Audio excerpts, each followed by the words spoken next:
Previously on Unscripted. Is that the scene where he says, if I run my fingers through her hair, will I be able to get them out?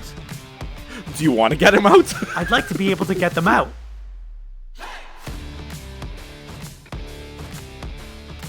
You're listening to Unscripted with Skip Sherman and Josh Obadia. Okay, Skip. So today we're going to talk about the Apple series Ted Lasso. But before we get to that, something happened to me yesterday, and I am still angry about it today. And I'm still going to be angry about it even on Monday. I can't wait to hear what it is. What's going on? Just so the listeners know, we literally we scheduled this recording to happen at 9 a.m. on Saturday, and we've been talking for 45 minutes. So the fact that you didn't mention this, I guess you're really holding it back for the podcast.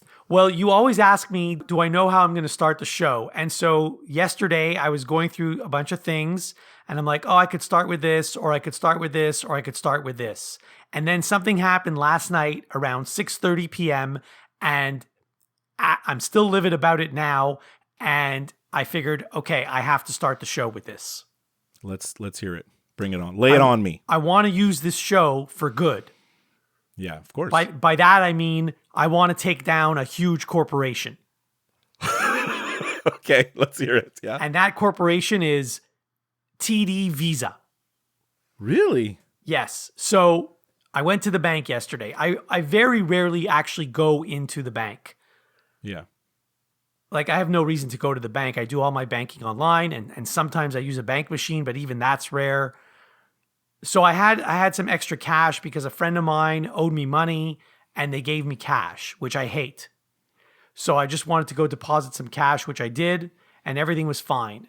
And while I was there, I noticed on my TD app on my phone, it says there's a message there. You've received your new credit card. You can activate it here. Except I haven't received my new credit card. Mm-hmm. So I said to them, why am I getting this message? My current credit card is still good for another month. I haven't received my new credit card. Can you look into this? So the teller calls Visa. Right. And I can't hear what Visa is saying on the other end, but I can only hear what the teller is saying. So turns out they sent my card to me a month ago and I still haven't received it. Whoa. So now they're afraid that it got lost or stolen or whatever. And they're going to cancel the card and send me another one. Okay, but that sounds good. Fine. Except what they also did without asking me is they canceled my current card that was in my wallet, in my possession. So it wasn't lost. It wasn't stolen. I just used it yesterday or 2 days ago. It's working fine. And they canceled that one. Did they tell you they were going to do that as a security No, they measure? didn't tell me. They just did it. And then apparently the guy from Visa hung up on the teller, and she hangs up the phone and she tells me, by the way, your current credit card doesn't work now. I'm like, what? I lost it. I lost it in the bank. Literally lost it. There were other customers there, other employees there. I lost it. The bank manager came out. What's going on? I was raising my voice. You know me. Yeah. I don't give a shit. I'm going to do what I'm going to do. Of course. And so I said, okay, well, I'm not leaving here until this credit card starts working again because I have things to do. I have things to purchase. And she said, there's nothing I can do. I said, well, get someone who can do something because I'm not leaving. And that's when the bank manager came out and they called back Visa. And I said, by the way, I want the name of the person who canceled my card and I want them fired. Well, that's extreme, but okay. I said, when I make a mistake at work, I have to suffer the consequences. So whoever did that for making the mistake should suffer the consequences. You can't just say, oh, know what? No big deal. Come back to work the next day. But the people at these call centers, whether it's TD or Visa or any other big corporation, they don't care. They don't care about you and I. They don't care. But they're not off. Sometimes they're not trained properly. And, chances are someone was just like, okay, so the card that they sent you in the mail, we got to cancel that one as a security precaution. Okay, fine. And then, because of how their system works, bam, the other one's canceled too, which is stupid. I'm not agreeing with it. I'm just saying it's just like a click of a button and then you never know what happens. They should have either asked me or told me in advance before doing that. I was completely blindsided. when this first started escalating, when I first raised my voice, another staff member came to, the teller that was working with me and looked at the screen. Like, I can't see their computer screen. Yeah. And it was around 6:30 at this point. And she looked at the screen and she said, "Did you not call in at 6:00 to cancel your card?" I'm like, first of all, I've been here. I've been here since 6:00. I didn't call anybody. The teller called. So clearly, I don't know what it said on the screen. Anyway, then I go, somewhere else with the bank manager. He calls back Visa. They couldn't get it reversed. They couldn't get the card reactivated. So I still don't have a credit card that works right now. He could not get it reactivated. He gives me a pamphlet and he points to a phone number and an email address. And before he even says anything, I said, "Why are you giving me this pamphlet? I don't want a phone number. I don't want an email address. I want this resolved now." He said, "Okay, but I'm giving this to you anyway. If you have a complaint, you can call this number or send an email here." I said, "What good is that going to do? You know what's going to happen. If I call, they're going to put me on hold. They're going to transfer me from person to person to person, and nothing's ever going to get done. So what good is that?" Yeah. And he couldn't even disagree with me. He knew that I was right. So what happened? It's not resolved. It's not close to being resolved, but I didn't even tell you the worst part yet. Oh my God. They're sending me a new card, as they said. Yeah. That new card, it's a different number than my current card, meaning that everything that I have linked to my credit card that gets automatically paid, I now have to go manually change that. But you would have kind of had to manually change that anyways, because you would have had to change the expiration date. You might be right, but now Right, I have a ton of work to do now on Monday. My Monday. Yeah. So I said to the guy, "Thank you for ruining my weekend and thank you for ruining my Monday." When are you going to get that new card? They said 2 to 3 business days. And of course, this happens on a Friday evening. So there's nothing I can do about it till Monday at the earliest. Wow. This is serious. I'm still livid about it still now. And you know what's going to happen, by the way? Monday morning, that other card that got lost is going to be in my mailbox, I bet you. Oh my God. It's probably true, actually. So I left out. I left the bank. I was livid. I just left. I just walked out and left. Like Yeah. he said to me, "What would you like me to do?" I didn't even answer his question. I just left. I think it would have been worse than you. I would have probably got arrested. Then 10 minutes later, I went back and they were probably all nervous that who knows what I was going to do. Yeah. I went back and I'm like, "Where's the other guy?" And they're like, "Which other guy?" "The guy who I was talking to." "Oh, you mean the bank manager?" "Yeah, where is he?" And he's in his office talking to a customer and the door was open. So I walk in, I'm like, "I need your name and your phone number and your email address." He gives me his business card and then I left again. And that was the end of it. Whoa. All right. So I guess next time we'll hear the resolution of the credit card saga. Well, it better be resolved by the next time we record an episode because that's 2 weeks from now. Seriously, it better be, right? Oh my God. Okay. On to better times, right? I'm still livid about the thing. Okay. So that's why we do the podcast. I don't know if this is episode 286 of our podcast. Episode 1 was called Podcast Therapy. And the intention of the podcast was to relieve your stress in these kind of situations. So we're all facing different stresses in life. And, sometimes stuff doesn't go our way. So for me and you, it was our way to forget about everything going on in the outside world and just shoot the shit. Have a great conversation about whatever the hell we want to talk about. And that's never been more, forget about your TD visa situation, but everything going on in the world this week in the Middle East, it's a huge stress on a lot of people, me and you included. We just had a whole conversation about it off air. Social media is a nightmare right now. You can't go on. I kind of envy you, Josh, because you don't go on social media very much. For me, who's it's an addiction that I can't stop, even though it's killing me, literally killing my brain. I'm so mentally burned out from social media that I can't even look at it anymore. Yet I keep looking at it. It's just a stupid thing. So we're going to talk about Ted Lasso today, and we're going to try to bring some joy to our life. It's okay to feel joy. It's okay to be happy. It's okay to joke around, even when there's a lot of bad stuff going on in the world. So that's my little rant about this. I agree. I just have one thing to add. If anyone out there listening works for TD or Visa, please contact me and let me know how I can resolve this thing quickly. I love it. Send out the feelers. The power of the podcast, right? The power of the podcast. So, do we have any listener mail? Mailbag. Yeah, we do. We did our Seinfeld isms last time. That's right. And there was a bunch that I thought of after that I should have added. Let's hear which ones. Tell me. Like, it's not you, it's me. I mean, that's a classic. We just said it off air before. Yeah. Yeah. A few others, they've escaped me because I didn't write them down. Derek from Montreal says, great listen. And how can I not respond to this topic? A few more I tend to use in my everyday life. The first one is, I do good. And at first I didn't understand what he meant. But then it's like when someone asks Kramer, how do you do? He's like, I do good. I completely forgot about that one, actually. Yeah. And then the other one that he says he uses often is, I'm not driving to the airport.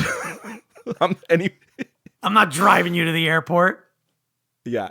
And he says, he says, did I mention the bisque? He says, and he writes, I use this often, though I hardly ever eat lobster bisque. And then he continues to say, unless of a quote, but more of a situational element, when it's raining hard outside, I turn to someone and say, Newman's not going to deliver the mail today. I completely forgot about that one, but it's good. It's really good. Stephanie from Montreal says, yada, yada, yada. Love this episode you guys did. Thank you very much. Jason from Montreal, not in the context of the show, but when I execute something that had many moving parts, I often say, I'm Keith Hernandez, which I don't understand, but anyways. Okay. I asked ChatGPT what are the most famous Seinfeld catchphrases. Oh, this should be interesting. These are the ones that ChatGPT suggested. No soup for you, which we said. Yada, yada, yada. Not that there's anything wrong with that. Serenity now. I mean, we didn't mention Serenity now, but these pretzels are making me thirsty. That was on your list. The jerk store called. They're running out of you. That's like George's famous comeback. Yeah. I don't really like that one. Master of my domain. Newman. Well, you had Hello Newman in yours. Double dip, which wasn't in our list, but we mentioned it as part of like a honorable mentions. It's a saying that's like used. It's the terminology that came out of this show that people say every day now. ChatGPT says these catchphrases and quotes have become iconic in popular culture and are still recognized and referenced by fans of the show today. And we got another note from Mark from Philadelphia, not related to Seinfeld, but related to weird injuries and bad stats. So in a sense, the worlds of weird injuries and bad stats are colliding. I'm very interested to hear this. Mark always has interesting stuff to say. By the way, Mark just followed me on Twitter this week. Or maybe it was 6 months ago. I don't know, because I only went on Twitter for the first time in 6 months. Beautiful. He sent me a screenshot of like an article that said the Seattle Mariners have the same number of playoff appearances in their 47-year history as players with ruptured testicles. Is that 2 or 1? 5. 5. Yeah, like playoff appearances in their 47 years. No, but I mean, yeah. who are the 5 players that have had ruptured There's testicles? a list that goes on to say like all the 5 times that it happens. Like it's pretty crazy. I'll try to find the article and I'll post it. He sent me a screenshot, so it's kind of hard to find. But anyways. Okay, well, we'll be right back after this to talk about Ted Lasso. You're listening to Unscripted. Are you taking a month-long vacation in the stratosphere and you know how hard it is to hold your breath? Are you the cosmic kid in full costume dress? You've got a nice little place in the podcast universe with Set Listing Bruce. Set Listing Bruce is your podcast for all things Bruce Springsteen fandom. We discuss his music, we talk about his tour, and we also talk to fans of other musicians and share their story of their passion, their fandom, and the way that their favorite artist music makes them feel. Set Lusting Bruce, a Bruce Springsteen fan podcast, is available wherever you find podcasts. Remember, there is magic in the night. And now, back to Unscripted. Okay, Skip, we're back. All right, so the long-awaited episode. I've been waiting to talk about this with you forever. I mean, I mentioned on the show that I watched all of Ted Lasso, that I love the show. I'm obsessed with it. I watched episodes, all the last season 3. I watched every episode more than once. I cried 600 times. I was a mess with this show. So it's, if in case people don't know, Apple TV Plus show. Season 1 and 2 won many awards, Emmys, Golden Globes. It's very like a critically acclaimed show. Won a lot of awards, and I suspect that season 3 is going to win tons of awards too. It's created by Jason Sudeikis, who plays Ted Lasso, and Brendan Hunt, who plays Beard in the show. And in fact, actually, one of the writers of the show is Brett Goldstein, who plays Roy. I mean, I don't know how to describe the show, because at first, when you watch season 1, it's quite a little bit of a different show than season 3. I mean, not that much, but it's really, the comedy's like dumb, you know? Like, it's about an American football coach who's like this real kind of like, you think he's like this hokey, like, you know, redneck who doesn't know anything about anything. And then they bring him to England to coach a soccer team. And I mean, we don't have to go into the details, but basically the owner's trying to set him up to fail for different reasons. But he's such a likable guy, and he's such a good person, that Ted's goodness kind of rubs off on everyone around him. And then by the time we get to season 3, it's like Team Lasso. It's like all the people of AFC Richmond have this tremendous bond that connects them all. And all of Ted's kind of good kind of seeps into all of their lives, and they're doing good. It's like paying it forward to like everybody, you know? I don't know if I'm explaining it well, but that's You my are. take You on are. the show. When I watched season 1, which granted was many years ago, I know many years, Yeah. it was years ago. So it's very blurry and cloudy to me, but I recall saying to myself that season 1 reminded me of the movie Major League, where the owner of the team wanted the team to lose. Right. I mean, and there's a lot of heartwarming moments in season 1, don't get me wrong, but it's still more of a real comedy in season 1. And by the time you get to season 3, we're dealing with the relationships and grief and, you know, divorce and, you know, just mental illness and all the topics that the show kind of tackles, you know, in such a great way. Like, the show has such a great way of making you see things in different ways and feeling things in different ways. Then that not that you don't feel, but like no other show does things the way they do, you know? Like you watch the show and you're trying to predict what's going to happen, and it's very rarely does the plot go the way you think it's going to go. And I'm not talking about the matches of soccer on the field. All the soccer stuff, as fun as it is to watch, is just like a way to kind of move the things forward, you know? It's just there. I don't care that much. I didn't ever really care if they won or lost or what happened on the field. It was just kind of happening, you know? So I will say that I thought the 3rd season was the best season. yes. The other thing, I mean, we can just start talking about it now, and I don't have any roadmap of how we're going to talk about this, so we're just going to jump around from thing to thing. But yeah, well, that's the way we usually do when we talk about like a specific TV show. Like, we should have an outline, but we don't. We're just going to ramble, right? I wish that I had watched the show, you know, as it was coming out, because, you know, they released, I think, was it 1 or 2 episodes, you know, per week or something like that? Yeah. And I wish that I'd done that, because they often mention things that are happening in real life. Oh, yeah. I tried to I wrote some of them down, but I'm sure I missed a bunch. And then now that I'm watching it, you know, it's already after the fact. I'm saying to myself, didn't that happen in real life? And I'm not even sure if it happened in real life or it just happened in an earlier episode now. It's such a well-written show in like 2 different ways, right? The comedy, like the lines of comedy, the jokes Like they're so fast and so ridiculous, and like sometimes you're like, what the hell is he talking about? Like Ted has a million references to a million things. Like who writes stuff like this? But then the other part of the writing, which is like what I've already talked about, which is all the heartwarming stuff and the callbacks to other seasons, and then just when you think like, you know where it's going, it's not. It's just so great. Honestly, it's just a great show. So actually, I have some questions for you, if I may. Yeah, sure. Let's hear it. So I'm pretty sure they mentioned Wrexham and Ryan Reynolds. And, they did at one point, yeah. And isn't that a Netflix show? Yeah, it is. Yeah, they don't care. I mean, they don't right. But that actually happened. Like Ryan Reynolds bought the team.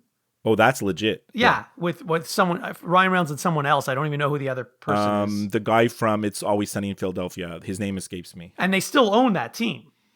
Mm-hmm. They do, yeah. And is that team in the same league as the mythical Richmond?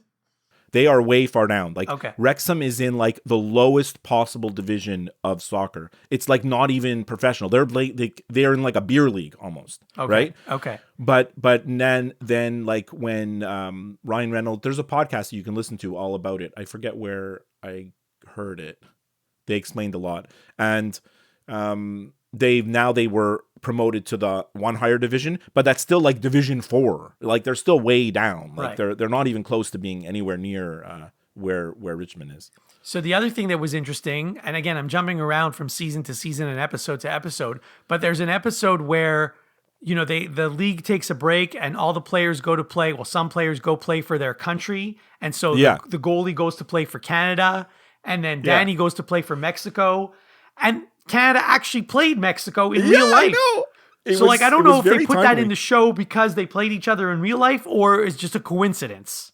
When I was watching that, I wasn't sure like if it was intentional or not, but I mean, it was cool. I mean, that story was a bit silly. Like he smashed him in the face with the ball, like, and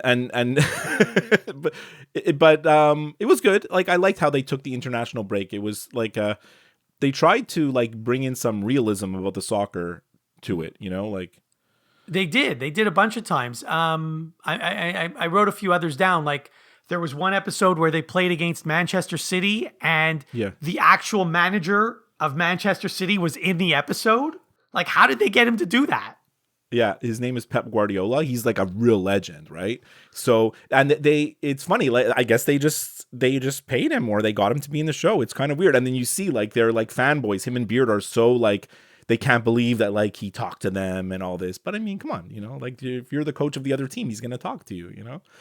Yeah, it was good. They really had a partnership with the Premier League, especially as the seasons went by. Like it was a little bit in season 1, but then it got more and more as the show got to season 3. Like they would show the standings, they showed the announcers, match of the day, the logos, like they really like made it like a realism in terms of like the soccer presentation. Well, it was actually, I'm glad you mentioned that. It was very real because a lot of episodes started with like the panel on Sky Sports, which is an actual station. Like it's not a made up network. I know. And you've got like Thierry Henry, Gary Lineker, Mike Dean, Arlo White, Chris Powell, and they're all playing themselves. Yeah. Like it was it was almost very real. Yeah, they tried their best, honestly. It's good. I mean, they did a really good job with it. At one point, because as you mentioned, Lasso, he doesn't know anything about soccer and he doesn't know anything. He's like, so hold on, let me get this straight. If we win the Premier League, we go to the Champions League. Like, and there's all these different names of leagues and they're very confusing. And it is actually very confusing to me. And it's very confusing to him. But like his questions were all legit. It's really funny because the top 4 teams of a Premier League get to play in the Champions League. But that's one thing. But when they get relegated from the Premier League to go down to the second division, that league is called the Championship. So it's super confusing. That's like they got to give it a different name. That's terrible. 2 years ago, we played so bad, we had to drop down from the Premier League to a lower league that was called the Championship. See, that don't make sense. Now, this year we played so well, we qualified to get into another league, and that one's called the Champions League. Entirely different league. Pretty much the same name, though. That don't make sense. And now y'all are telling me that to get into the Champions League, you can finish as low as 4th place. That don't make no sense. Well, there's a running joke in the whole show of how weird things are named in England, right? Beard has many times where he's like, it's called this or it's called this. Like it comes up often, right? And then and Beard has to explain to Ted the difference between like when you're saying it this way or when you're saying it that way. It's like it's kind of cute. The other interesting thing is there was the episode just before they're going to play West Ham, and I think it was West Ham, and Beard is trying to like inspire the team, and he brings them out to the field, like the day before the game, and he's like, "Look, it's the same size field that we play on." And then Beard's like, "No, it's not. It's actually bigger." And he's and Lasso's like, "Wait a minute, the fields aren't all the same size?" And Beard's like, "No, they're not." He's like, "What do they do in this country?" It's so great because he's trying to use that's exactly taken from the movie Hoosiers. Yeah, I don't know if exactly. you remember, right? They're in the big stadium for the final game, and then he tells the team captain measure how high the hoop is and measure the court and everything. You see, it's the same size that we play, but here it's different, right? So it's amazing. So what happened with Nathan Shelley? Like at one point, he's like this nice little guy, and he just follows instructions, and like he's shy. He even he likes the girl who works at the restaurant that he loves, and then all of a sudden, like literally in the matter of a second, he becomes this jerk who goes to work for West Ham, and that creepy guy whose name I forget. The guy, Rebecca's ex-husband, right? He becomes a total asshole. Like, how does that happen overnight? It was really kind of sped up, and obviously like a device to like keep the story going. Like they need kind of a villain, but it was a little fast, right? Because he was this shy, super nice guy, and then everything got to him, right? Social media, his ego, everything blew up. He thought he was so important, and then obviously Rupert is the guy's name Rupert. Thank you for reminding me. Who like obviously must have given him a big contract, and so like all of a sudden Nathan thinks he's like big time, right? And he's too good for everybody. But then the good part is like Nathan gets his redemption story where he realizes how wrong he was, and then all the apologies with Ted and Beard as we head towards the end of the season 3, it's really quite touching. It's like it's a good story, like Nate's like redemption and return, and I like how he returns to the team and he's just like the towel boy again. He's not even like a coach right away. Yeah, no, I like that too. I like that. Yeah. I mean, listen, they were very nice to take him back, and Lasso the entire time, even though he knew who tore the sign, he didn't want to tell the team, but of course, you know what happened. I mean, in Ted's mind, I think Nate, even though he was on another team, I think in Ted's mind, Nate was still part of their team. Like when I say their team, I mean like the AFC Richmond family. Like because when he has the Lego, and his son asks why Nate isn't there. Nate is like he has his Lego, right? Like Nate is. I think Ted never. Well, that's true. Ted, right? Ted sees the good in everybody. He sees the good in every situation, and he never wrote off Nate completely. And he's like, no, he's gonna come back. So at one point in one episode in season 3, I'm pretty sure Rebecca says, well, I know she says because I wrote it down, we're all in this together. And you heard that a million times through COVID. So I don't know if that's why they use that line. Huh. I mean, it's also from High School Musical, but anyways, I don't think they knew that. I didn't see that movie. But I mean, they are all in it together. I mean, I think that's the whole thing, right? Once Rebecca realizes, and she realizes it at the end of season 1, that Ted is there for good. Like when I mean good, I mean he's there to do good. And at some point in season 2, she realizes that they're all better off with Ted in their lives, right? Like this whole thing is better. Like they're better with Ted there, doing it his way. And then in season 3, she finally like kind of makes it official when like she's basically like Rebecca's my favorite character in the show. Like I like her the most. I think her journey is like so special. Like everything that she's gone through, she's this super bitter at the beginning, the divorce, she's anger, it's all anger, and then it's acceptance. It's like the stages of grief, right? And then she's like, she realizes like there's more to this than just her anger and her feelings. It's everybody for the team. It's all the people that look up to her.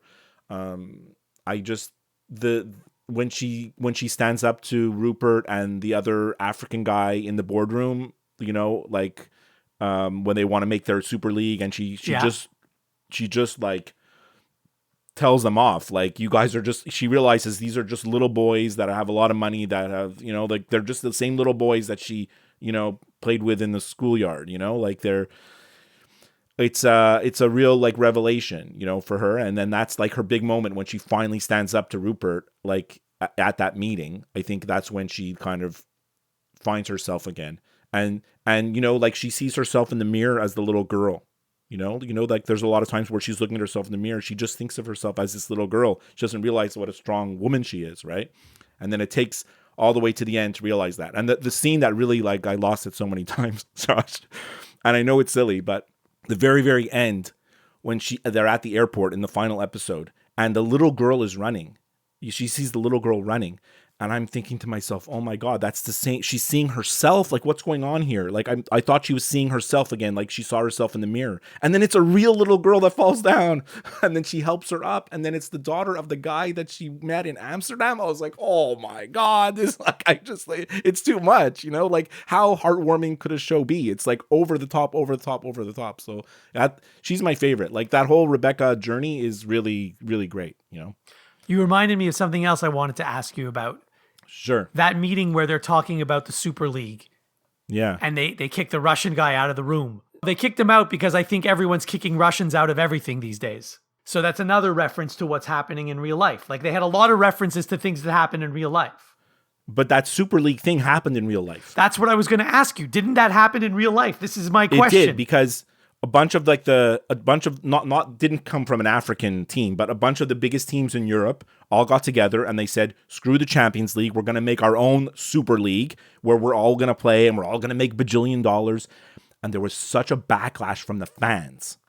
There was such a backlash from the fans, like the grassroots of soccer. And then they all realized we making a huge mistake. And then as soon as one team backed out, they all backed out and the whole thing collapsed. But it's really like, it was really like kind of what happened, you know? So here's another question. So in the last episode, you know, they're playing that game. By the way, I really like what they did where, you know, okay, so they win the game in the last episode, but you don't know if they win the league because you don't know what's happening in the other game. And you don't find out until the next day till he's at the airport. Right. Because he sees it in the newspaper and you see him walking and people talk and you find out. Yeah. I like that. But during the game, all the fans get an alert on their phones. And so they're following the other game, obviously. So didn't that happen in real life too? I mean... Or did that happen in season 1 and I'm just thinking it happened in real life? Yeah, I think it happened in season 1 because it was when they were going to get relegated at the end. It also depended on another game, right? Yes, to see what happened in another game. So I wasn't sure if it happened in real life or it happened in season 1 because I watched season 1 such a long time ago. I mean, they have a million callbacks, things that were said in season 1 that come back, or in 2 that come back in 3, different things. Obviously, the believe sign is a huge one, right? Like, it's there, it's torn up. Is it torn up? Who tore it up? You think it's gone. And then, of course, I mean, the scene where they put all the pieces of the sign together. Yeah, it was great. I mean, it's great, but like, it's over the top corny in a way. Yes, no, right? there's so many things that are over the top corny, so many things. But it still works, right? When they put the sign back together, you know, of course it's over the top, but it's so emotional and it just so much, it speaks so much to like their bond as a team, you know, like as a group. Like it's really amazing, you know? Here's my next question. So in the last episode, the very first scene before even the intro starts, they all wake up at Rebecca's house. Yeah, that's weird. But like in the previous episode, they weren't at her house. So did I miss something? Well, they kind of explained it, but they didn't explain it well. It's really not important. I think they explained that like they had too much to drink and they crashed there. Or maybe Ted said his apartment, something with his apartment. Like, I don't know. They made a weird excuse. It was stupid. There was no reason for it. The whole thing was just... I mean, the creators of the show are like playing with the fans because... the fans want Ted and Rebecca to be together, right? The fans want that. And that's not the story at all. So like in the show, they make it seem like they're together to tease the fans on purpose, right? They're teasing us. I see. I understand that. Thank you for explaining that to me. Yeah. And Beard and his girlfriend. Oh my God. It's just so ridiculous. Like, why was she even in that scene? She's only in like one scene in the whole show and she's in that scene. Well, she's in the other episodes and she's so mean to him. Like they she's break so up, mean they to get back him. together, they break up, they get back together. It's like, who can Beard follow that? But then Beard wants to be with her, and he leaves the flight to stay in London. He doesn't want to come home. He's so loyal to Ted that he's willing to go back to the United States just to stay with him. But then really just at the last second, he's like, I can't do this. And it's the kind of Beard's moment to like be on his own, you know? So You asked me who my favorite character was, yeah. and it's Roy Kent. Oh, I mean, Roy is, when I say that Rebecca is my favorite, I mean, it's more of her story that's my favorite, but Roy is definitely the best character of the show. I think he has the best scenes. I mean, especially, for example, the scene where they wanted him to go do the press conference instead of Ted the first time. Great. That was an awesome scene. Yeah. Yeah. Amazing. Especially how he refers to the new guy from The Independent, the one replacing, I forget his name now. Trent Krim. Right. He calls him the new Trent. The new Trent. And then he says, I like you better than the old Trent. I mean, Roy's story is also, I mean, look, the whole point of the show is like the growth of every character, and Roy grew tremendously because he was just this grumpy old veteran who was pissed off at his circumstances, injured, can't perform how he used to be. Like he's obviously he was a star at one point. Now he's old and decrepit and he can barely run. Then, you know, he hates his job as a pundit. He comes back and he wants to be they make him assistant coach.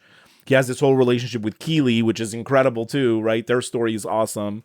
And then at the end, you know, he's grown so much. Like his relationship with his niece is amazing. Like he swears like crazy a million times in front of her, but like she's just so sweet. She's like, Uncle Roy, you know, like, you know, the episode where like, I think it's the Christmas episode, you know, where they're trying to find a dentist for her because her tooth, you know. Yeah. I mean, no, because she has bad breath. I mean, he's willing to do anything for his niece, anything, you know. So like he's and nothing's gonna stop him. He's just so awesome. You know, in the last season, there's a great scene where like they sit down with the niece and the aunt, like I think his Roy's sister, and Jamie Tart is there too, and oh yeah, it's someone's birthday. Yes, it's Roy's birthday. I think. She's like, well, I invited your best friend Jamie. And then they look at each other like, are we best friends? And she's like, of course you guys are best friends. And the thing is, they are, and they don't even know it. You know, they don't even know it. It's so good. And they hated each other, you know, like 2 seasons earlier. Well, they fought over Keeley, and then Jamie was a brat. Jamie played soccer exactly the opposite of the way Roy thinks the game should be played, you know?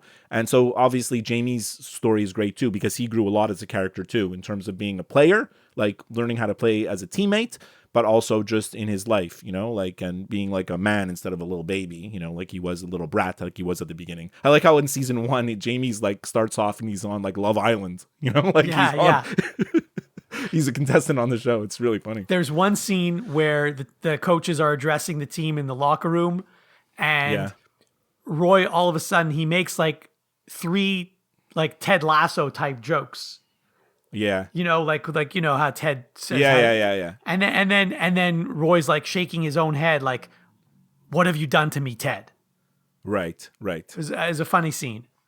So we talked about some of the pathways of the characters, but there's 2 important stories that we didn't mention yet that I really put notes on that I really wanted to mention.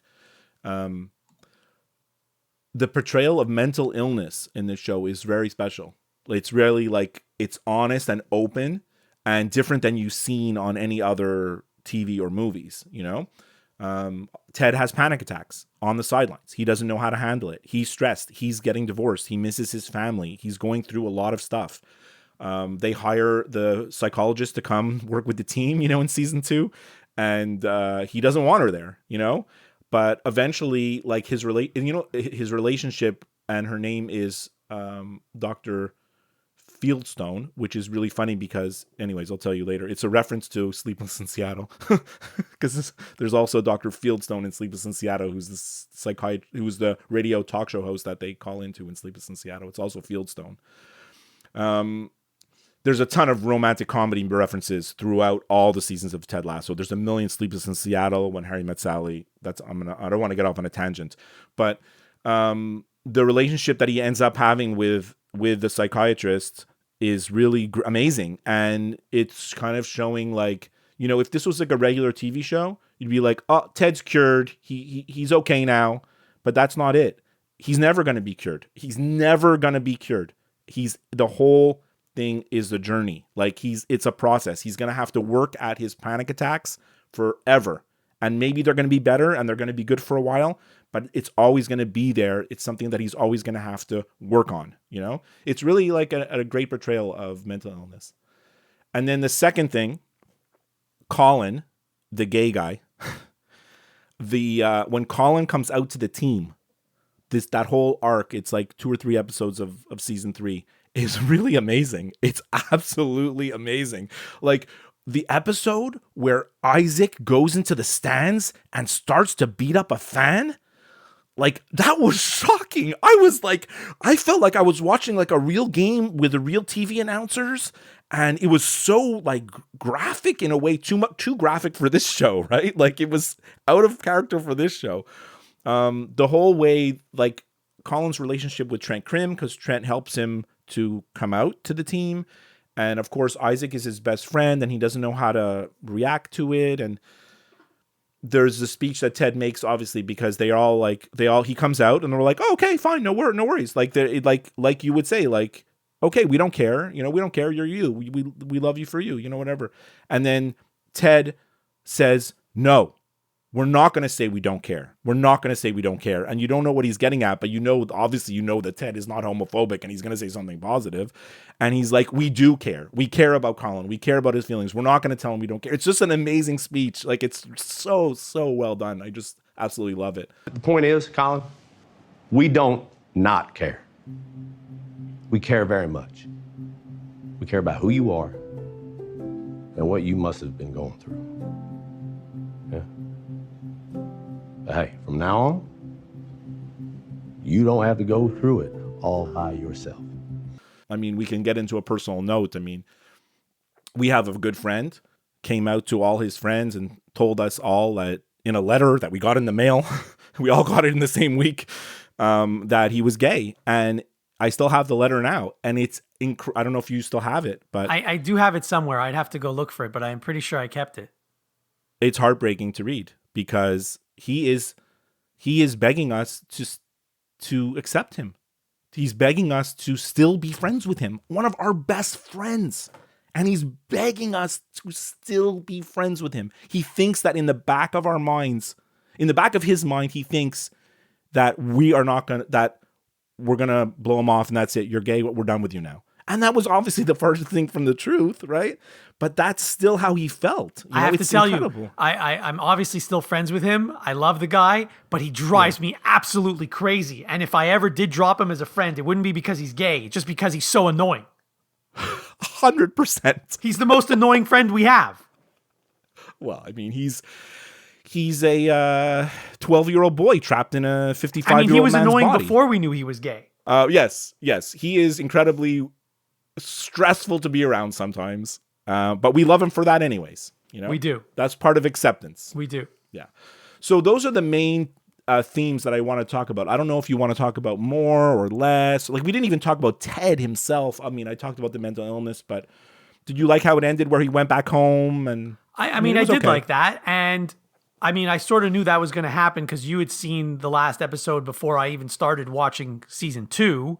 And I asked you if there's going to be a season 4, and you said probably not. But there might be. Like, they've left it open. Like, there could be a season 4.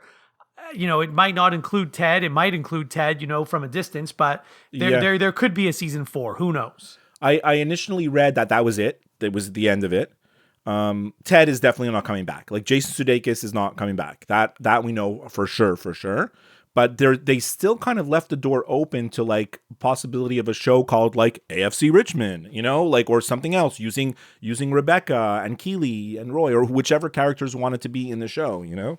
So, I mean, they could make it about the women's team because at the end they hint that they're going to start an AFC Richmond women's team because Keely comes to Rebecca with her proposal, right? So it could be about that.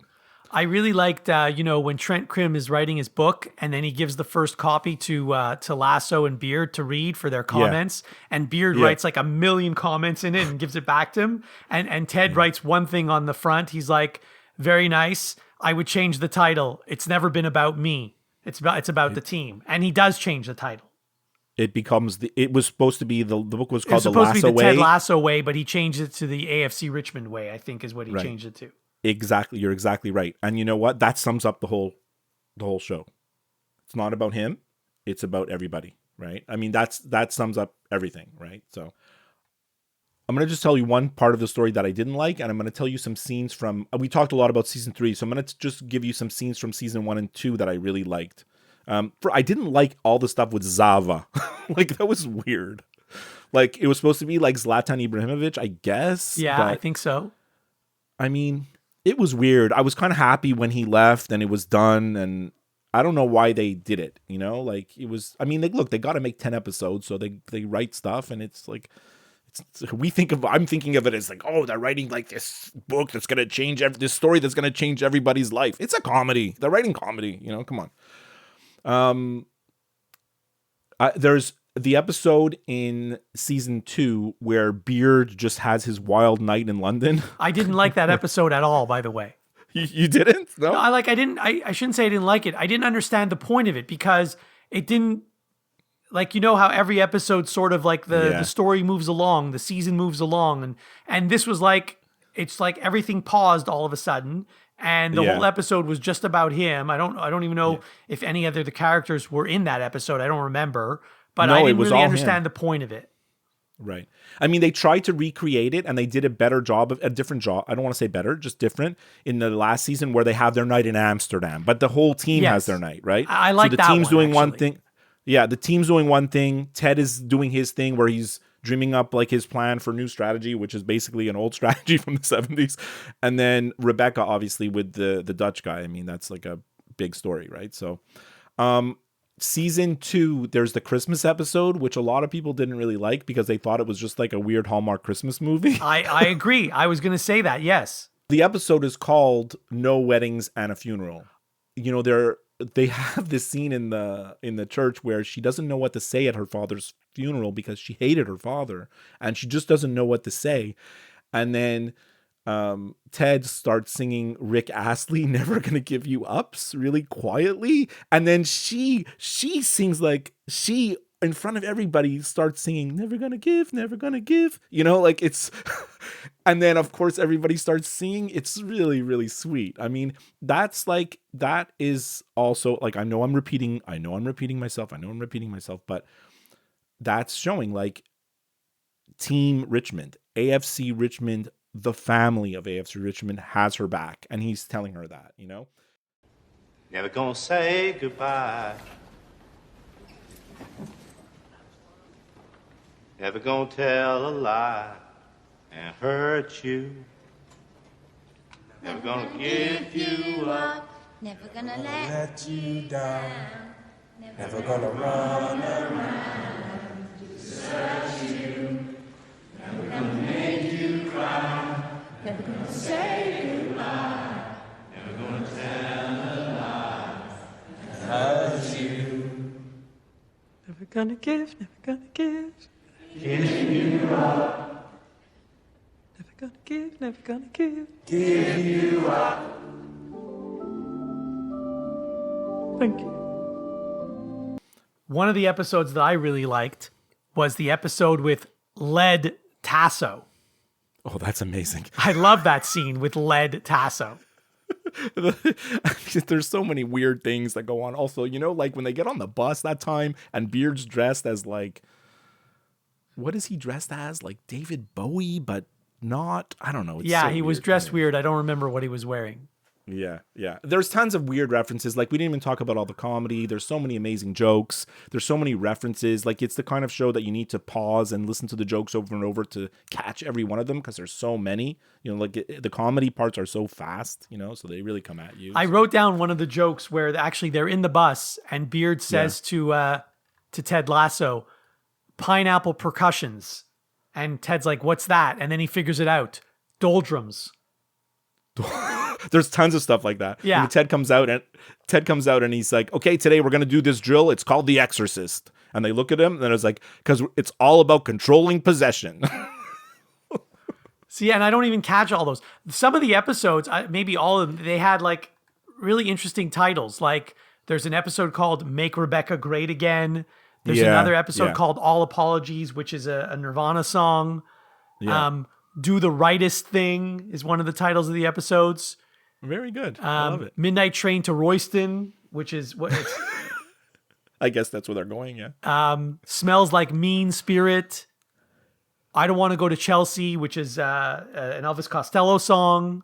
Right. Oh, so that's really cool. Like, there's so many. I mean, I think if you really take, like, what we've done now is we've just scratched the surface of it. Yeah. And just talked about what we really liked and some of the things we didn't like. But, like, if you want to do a deep dive of this, you can go on the internet and, like, people have dissected every scene, every joke, every reference, conspiracy theories, and all kinds of crazy stuff, you know? But, I mean, overall, like, I mean, we're going to talk about it on our episode at the end of the year where we talk about our favorite things of the whole year. And obviously, I think for me, I think I've already told you, I think this show is in strong contention for my favorite show of the year. It's going to take some kind of big show like in the last few months to really knock this off.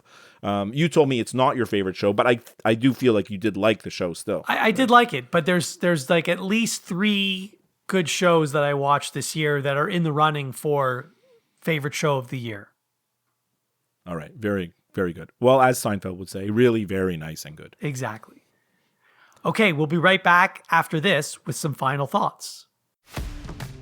You're listening to Unscripted.